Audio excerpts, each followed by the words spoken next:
Okrem kolapsu, ktorý vám hrozí v aute počas horúcich letných dní, môžete ľahko prísť aj o svoje osobné veci. Nechať svoj mobilný telefón alebo kabelku v aute sa vám môže skutočne vypomstiť. Počas vysokých teplot sa z vášho auta stáva sauna.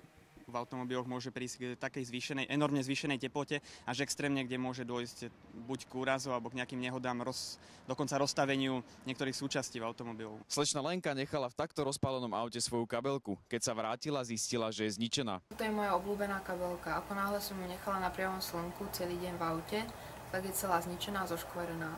Šťastie však mala v tom, že na svoj mobilný telefón nezabudla. Myslím si, že určite tá vysoká teplota môže spôsobiť závažné poškodenia. Mal to v aute a potom išiel tam a už zrazu zistil, že je vybuch. A neviete, ako dlho to mal v aute, ten telefón?